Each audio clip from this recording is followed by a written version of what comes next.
Hi, ladybugs. How we all doing tonight? I'm doing okay. Feeling a little down tonight, but not massively, just a little bit. So no big deal. Nothing major. It's been a long day. Hasn't really been that long a day, but it feels like it's been a long day, you know? Took a lot. I had to clean the kitchen before dinner because we had made a mess last night and I didn't clean it. And then I had to clean the kitchen after dinner, so it's just tiring, you know? I think today we're going to address a few babies. We're going to start with Miss Charlotte. How are you guys doing? Is everybody doing good? Having a good evening? Nice. Here's Miss Charlotte. She is the Pippa. Charlotte Dawn is the Pippa by Natalie Blick. And her artist's first name is Marina. She's the mother of Christina Moisinko, but I don't remember her last name. I don't think it's the same as Christina's. But she's Russian, and she does a beautiful job. Beautiful, beautiful job. Ev, can I scoot you over this way, baby girl? There we go. There you go.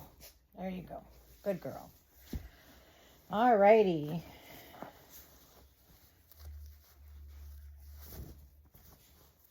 I had someone offer me another Liam, and I had to say no because I have lots of babies, big babies and smaller babies. And when I say smaller babies, most of my babies, all but 4, I think, are 22 inches and up. So I have a lot of big babies, and I've really gotten into my toddlers in the last several months, like maybe a year and a half or so.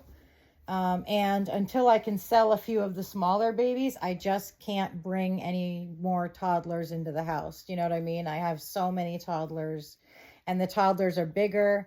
They take up a lot of space. So I love the Liam. It was a little girl Liam with blonde hair that somebody offered me for like a trade or for sale, but I just can't, I can't keep bringing toddlers into the house. You know, I have to, and that's tough because I love having new babies, and especially if I really like them.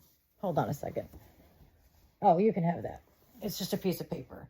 I love having new babies, and I love getting new babies, but I really have to focus on loving the babies that I have and I've been doing this for the last year. I've really cut way back on the amount of babies that I am trading for or buying or whatever, because I just have so many babies, and I really want to be able to enjoy the ones I have. And if the collection gets too large, then I can't enjoy the ones I have. Do you know what I mean? So that's kind of what I'm thinking about right now. Hold on one second. I had to get Charlotte a t-shirt. Yeah, so I think that's a tough place to like realize. It's hard to realize it, and I'm glad that I'm finally like understanding that I really have to limit any new babies to sculpts that I really, really want, and maybe sculpts that I don't already have, because I'm a big fan of having multiple of the same sculpt. So even though I have 5 Liams, I would definitely consider taking another one, and that's a problem because I know there are going to be new toddler sculpts coming out that I'm going to want in the future, and I can't do that if I keep getting toddler after toddler after toddler after toddler. You know what I mean? Unfortunately, the toddlers are big babies, and they take up a lot of space, and it's a lot harder to deal with, 30 toddlers than 30 smaller babies. So I'm kind of at that point now where I really love the collection I have, and it would have to be a pretty special sculpt. And remember, I've told you guys, I still have like 6 out there that have not been finished yet, that I've been waiting on for like 6 years. So, I have those that will be coming at some point. So I just have to be really careful about not over toddlerizing my house, because I've gotten so into the toddlers, and I just love having the toddlers. So yeah. I think I talked about this. I don't know if I talked about this in a recent video, but have you guys heard about the Labubu craze that's going on? I think I did talk about this. Yeah.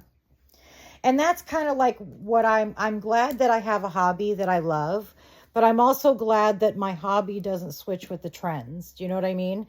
Because it would be so hard to like spend a lot of money and build this huge collection, and then when it's no longer trendy to be into it, then you want to get rid of it all again. Because first of all, like anything, you're never going to get what you paid for items that you've bought. Like once they are in your house, anything pretty much, and out of the package, they lose value. Now, there are some things that over many, many, many, many months gain value, but we're talking about years when they're like a rarity, you know? So it's like, you know, I just couldn't deal with that. I just couldn't deal with like changing my hobbies all the time to follow trends. That would drive me nuts. I love my reborns. And if they ever became popular, that would be awesome. But no barking. But I would never change interests. Like I'm gonna stay. Hey! Thank you. I'm gonna stay with my reborns as my hobby and not go with the trend. Go get it, Tiny. She had a zip tie that was sticking out. The end was sticking out. Hey, Lolo! So I had to clip it. I love nail clippers for that purpose because scissors don't get as close as nail clippers get. You know, you can get really, really close to the zip tie with the nail clippers. And so I always use nail clippers. I usually cut them with scissors when they're long. And then to get that little stump off that scratches you, I use nail clippers because they get right up against the edge, but they don't break the zip tie. You know what I mean? So that's what I usually use. That's why I needed the nail clippers, because I needed to clip a zip tie. I hate when people leave, like, sometimes it's a pretty big chunk of the zip tie and it gets really sharp. And so then you end up scratching yourself and it's not fun. There's Miss Charlotte. I'm going to leave the blue bows on her because she's got blue on her overalls. I think she looks so cute in this look. So cute. And I've also really cut back on getting any new clothes. Like, not just cut back, but I've cut it out, you know. For a while there, I was buying a lot of vintage clothes off eBay, like a couple pieces a month. And I had done that for like 3 years. And then like maybe a year and a half to 2 years ago, I realized I had enough clothes. And so I stopped buying clothes, which has been a godsend because it's so easy to go overboard with your reborns. You know what I mean? It's so easy to go overboard and want more stuff for them. And sometimes I sell off some of my clothes and then I buy new ones, which is fine. But it has to be kind of like if 10 things come in, 10 things have to go out. You know what I mean? So I'm working on being more in control of, like, you know, watching my reborn supplies, because it's not really the reborns that are as much of a problem as it is the supplies. I have lots of clothes. I have bottles. I have pacifiers. I have hundreds of pairs of baby shoes. So I'm really trying to like slow down on that stuff. You know what I mean? Evie, I need you to move, sweetheart, so I can lay the baby down. Today I want to talk about mistakes. Because I certainly know that I have made a lot of mistakes in my life. I am not perfect. But it's important to remember for yourself that when you make a mistake, we're all human. We're all going to make them. It doesn't say anything bad about you to make a mistake. And in fact, it shows courage and integrity when you can admit you've made a mistake. The most important thing with mistakes is to learn from them. None of us are ever not going to make mistakes. We're human beings. We're fallible, and we're flawed. And so there's never going to come a time when human beings are going to stop making mistakes. The important thing with mistakes is to learn from those mistakes and be able to be honest about those mistakes. You know, come clean with people that maybe your mistakes have hurt, and be honest and be sorrowful, be remorseful when you make a mistake. That's a really important thing, is to be remorseful, to show remorse, because it honors the respect to the other person, but also to learn from your mistakes. You know, if you're making the only thing you should have to be ashamed of is if you're making the same mistake over and over and over and over and over. Making a mistake, there's not a problem with that. We all do it, but you want to be honest about your mistakes and you want to learn from them. We all want to learn and grow. In fact, I always say the only hole you can't dig yourself out of is the grave. You know, you can solve any problem, you can fix any situation with enough time, patience, and responsibility. But a lot of people get themselves into holes and they think there's no way out. There is always a way out. There is always a solution, and there is always something better on the other side. The important thing is to learn and grow with every mistake we make. You know what I mean? There's her little sneakers. Look how cute she looks. So it's really important to learn and grow with your mistakes and become a better person. I always think of the day that I stop growing and learning is the day that I die, because I want to be a better me than I was yesterday, but not as good a me as I will be tomorrow. And I try to learn from my mistakes. I am quick to react to things. You know, that's one of my mistakes. I'm highly emotional. I can be a little volatile at times, not usually, but at times I can. And sometimes I get really defensive, you know, like if someone's trying to tell me that I've done something wrong, I can get really defensive. And hold on, I'm looking for somebody. Oh, there she is. Watch out, baby girl. We're going to dress Miss Chessie. I can get really defensive and be really difficult to talk to. And sometimes it's difficult for people in my life to tell me when I've done something wrong because I can get so defensive. And I really try to work on that, you know. I try every time I make a mistake or every time someone tells me something that I don't like, I try really hard to listen and not allow my emotions to rule the conversation.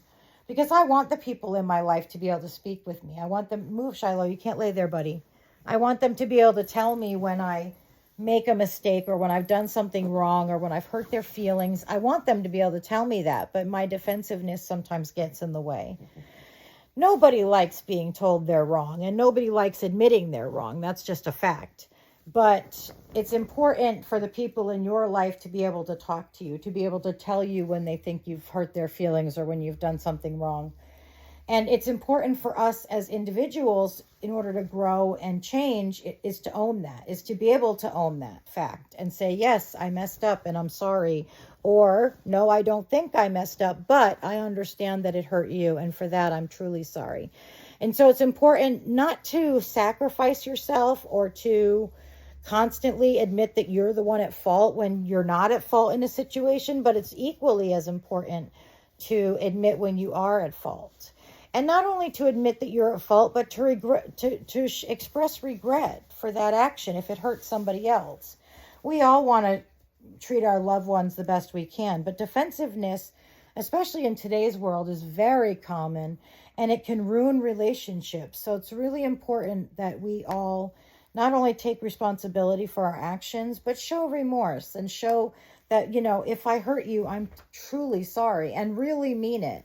You know, those sarcastic sorries when you go, well, sorry, you know, those don't mean anything. And in fact, they can make the situation 100 times worse. You know, if you're going to say you're sorry, then mean it from your heart, or don't say it at all, because it actually does more damage to give a false sorry, because most people can tell when you're sorry and when you're just, you know, mouthing the words, you know, when you're playing the game. So it's important for our relationships to be able to admit when we're wrong, admit when we've hurt somebody, and learn and grow from that. And also, you know, express regret and remorse. A true sorry from your heart can go a long way in healing a relationship that's damaged. Now, there are people out there who won't accept your apology. There are people out there who don't care if you feel bad. You know, those people exist, and that sucks for them. But it's still important for you as an individual to say that you're sorry and to try your best to do what you can for the people in your life. Now, there are those who give, and don't get much in return. And that's a frustrating place to be. I know, because I've been there. But it's still important not to give. Here's a perfect example. Like, people always say, you know, you can't help people if they don't want it. And my thinking about that is, if someone falls on the ground and I extend my hand to help them up, if they slap my hand away, it doesn't change the fact that I extended it. It doesn't change the fact that I offered to help. If they refuse that help, that's on them. I can't control what they do. I can only control what I do. But I refuse to stop helping people because either A, someone took advantage of me and my kindness, or B, someone refused my help. Those two situations do not change who I am as an individual and do not change my desire to help others. Do you understand what I'm saying? So that's how I look at it. If you extend your hand to help somebody and they slap it away, it doesn't change the fact that you extended it. It doesn't change the fact that you were there for them and that you were willing to help. That doesn't change because someone refuses your help. And that's an important thing to remember because, a lot of times we think, well, if they don't want my help, I've failed. But you haven't failed because you extended the help to begin with, And their refusal to take that help doesn't change the fact that you have the kind of heart that allowed you to extend that help. And I think those are important distinctions to make,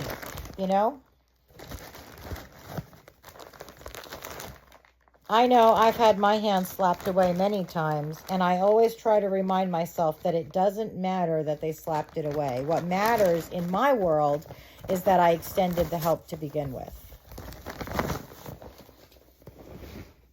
And don't let yourself become jaded or to stop helping people simply because one person didn't accept your help.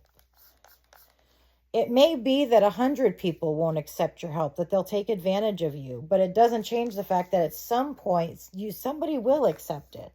And if you're the kind of person that feels good helping, let's be honest, there is a selfish motive in helping others. It makes us feel good. It makes us feel good about ourselves.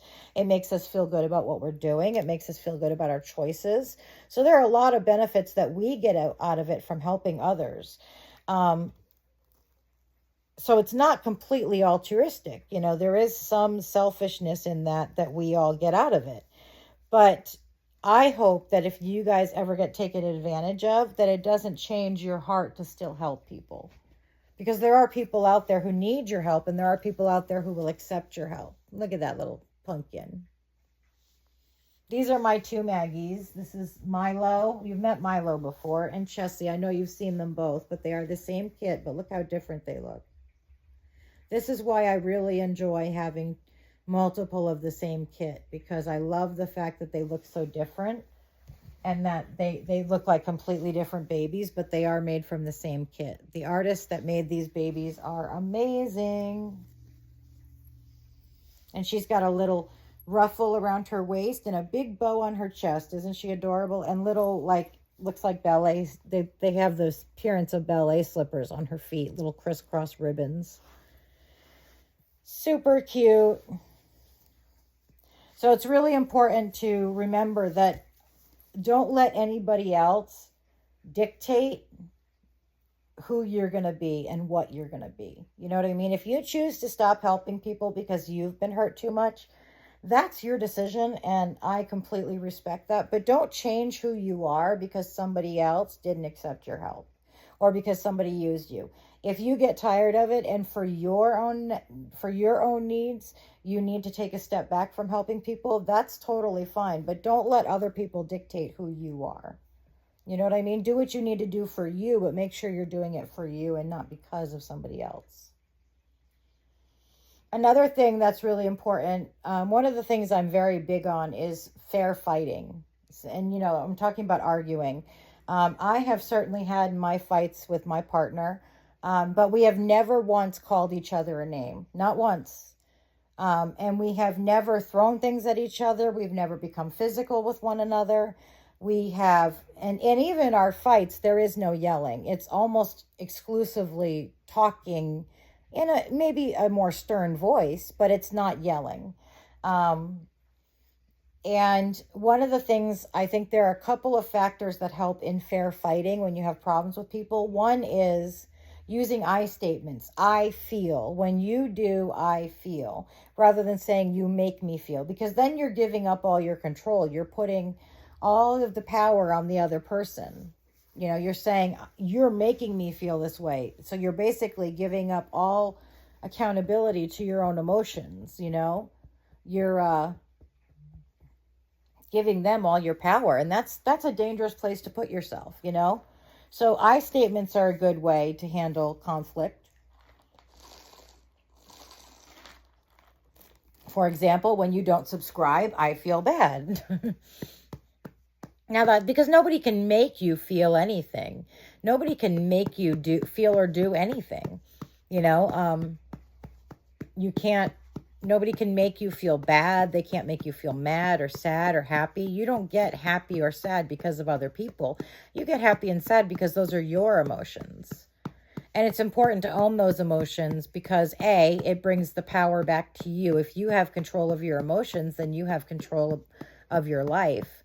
And B, you shouldn't put the responsibility for how you're feeling on other people. Now, it's okay to say when you do A, B, or C, I feel.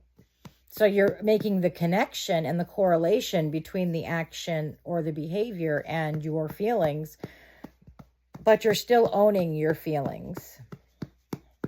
That's the first thing with fair fighting. The second thing is there's a huge difference between the person that you love and the behavior that you dislike.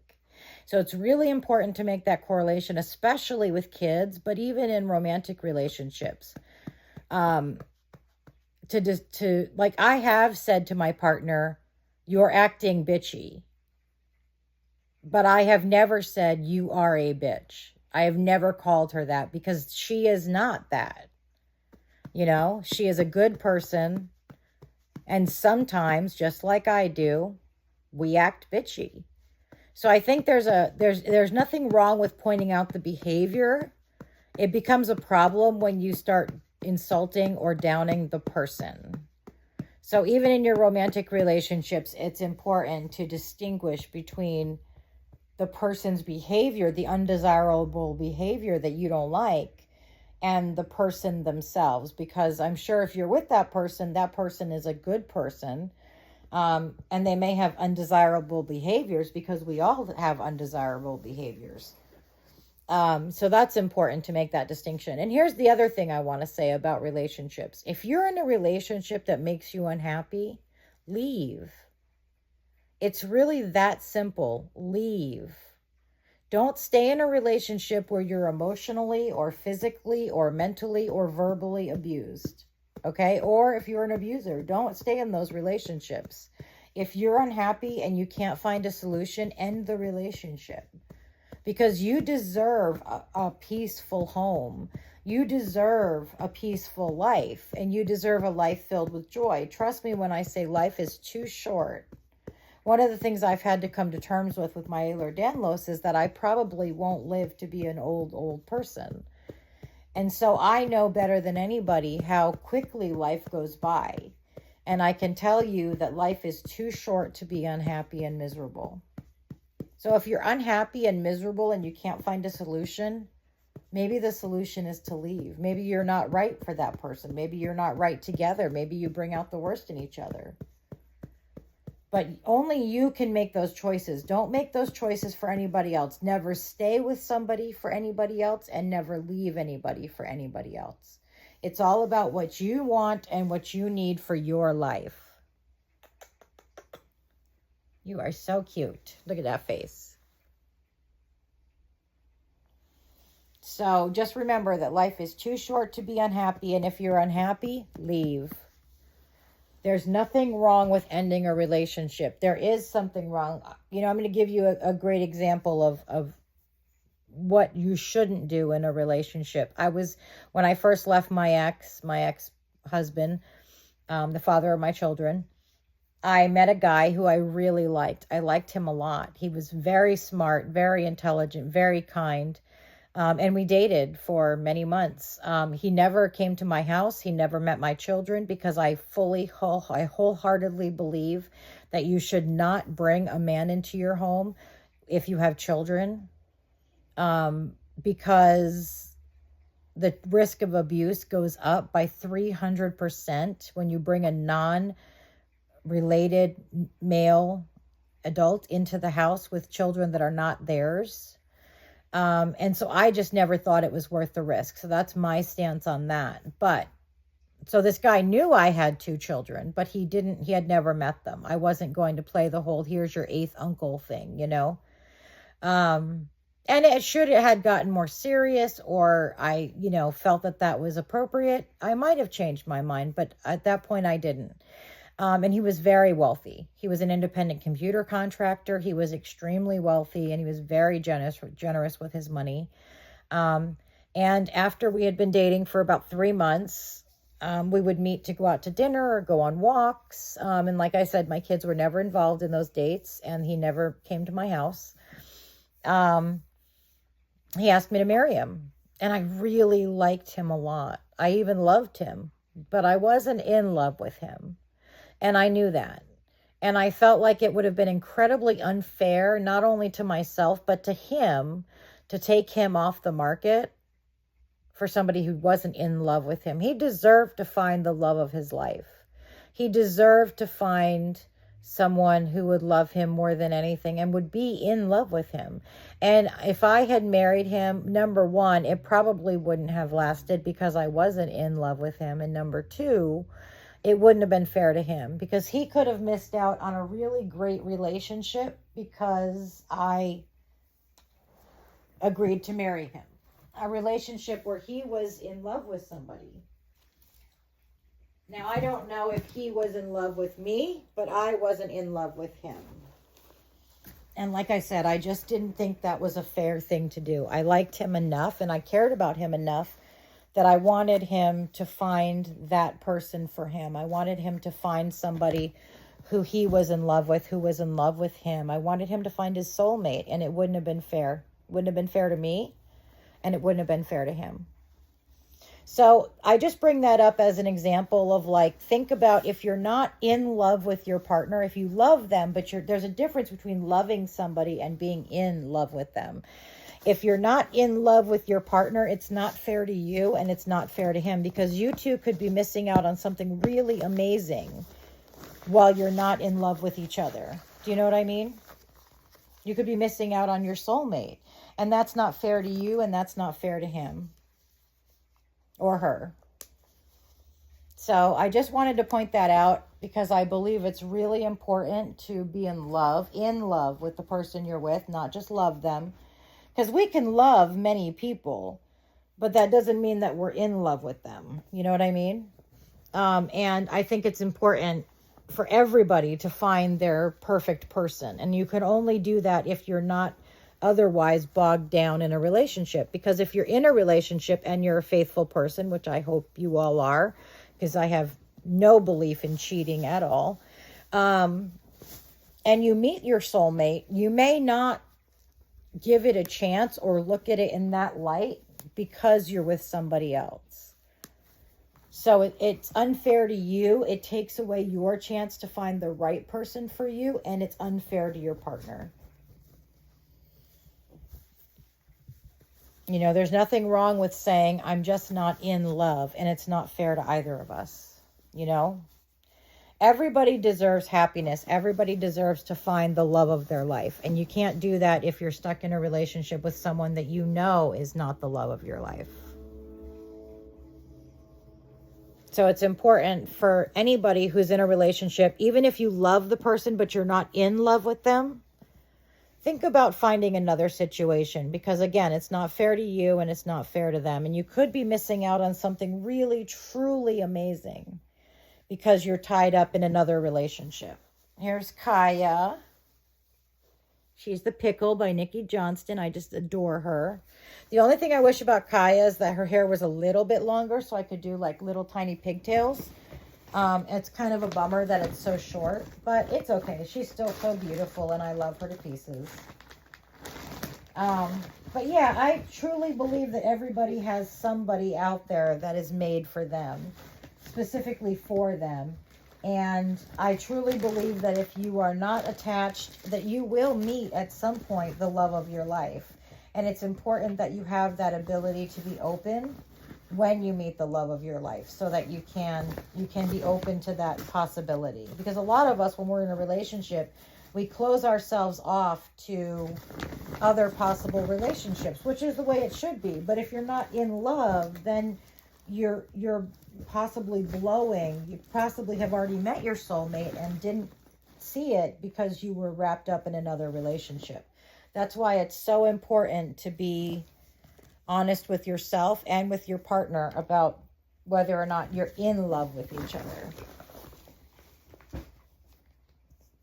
I just think that's important because life is just too short to not be truly happy. Let me ask you guys a question. When you guys do the, hold on, let me find it. I just saw one. So one of the things I see a lot of, and I'm just curious what your preference is, because I'm not sure what my preference is. I have a headband, as most of us probably do, that are the bigger, thicker ones like these.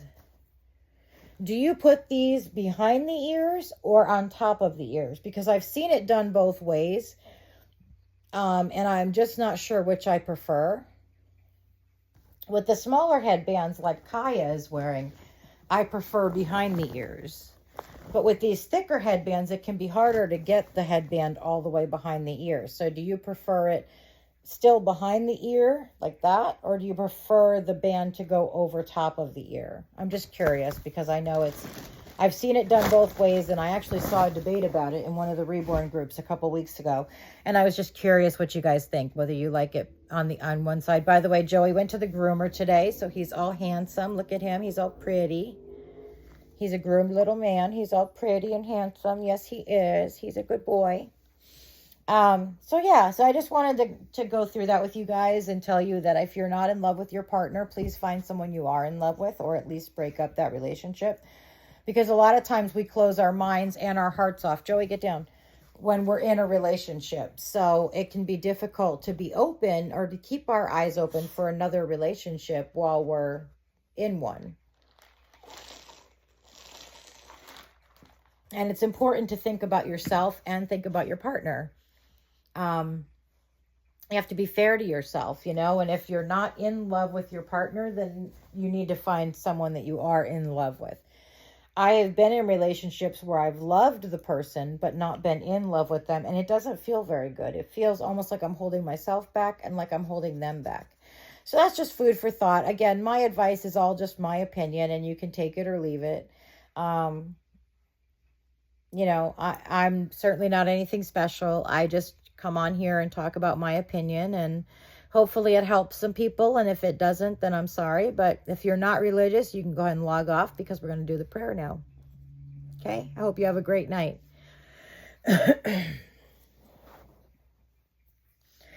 Lord, we come to you humbled tonight to thank you for every blessing we have in our lives. We thank you for the people we have in our lives. We thank you for the food that we eat. Joey, go lay down. We thank you for the clothes that we have to wear. We thank you for all of the blessings that we have for this world, for the beauty of it. And tonight, Lord, I especially want to thank you for our partners, for our significant others, for the people in our families, the people that make our lives worth living, the people that we light up when we see at the end of the day, the people who think more about us than they do about themselves. And I ask that you bless all these people, Lord, but I also ask that if there are people out there watching tonight who are not in good relationships or are not in the right relationships, that you help bring them signs to tell them what it is you want them to do, and that you allow the person who is their one true person to cross their path. I ask that you not only allow them to cross their paths, but that you allow their eyes and their hearts to be open, Lord, so that they can experience the loving, caring person that you have designed specifically for them.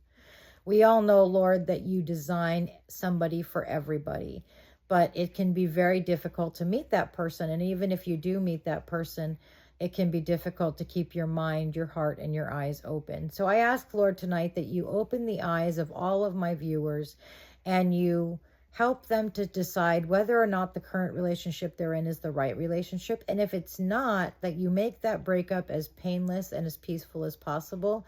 And then after not much time, you bring the right person, the person you designed for them, because all of these wonderful women are amazing, kind, caring, smart, beautiful ladies who have hearts of gold, and they deserve to meet the perfect person for them, the person that you have sculpted and designed with your own hands to be their significant other. So I ask, Lord, that you do all of these things in the name of your Son, Jesus Christ, through Christ our Lord. Amen. And I really do hope for you guys' sake that you find the person that God has designed just for you. Not a person that's good for you, but a person that is perfect for you. The person that when God designed you in your mother's womb, that he designed that person specifically for you. A person who will complement everything that is good about you and balance out everything that is negative about you, because that is true love. True love is when you could never hurt the person you're with. You couldn't call them a name. You couldn't insult their character. You couldn't make them cry or feel bad under any circumstances. And I hope for all of us that we all have the blessings of finding the one perfect person that God designed for you, because you are worth it and you deserve, absolutely 100% deserve to have the perfect person in your life. I pray that we all find that. But anyway, you guys have a great night and I'll see you in the next one. Good night, ladybugs.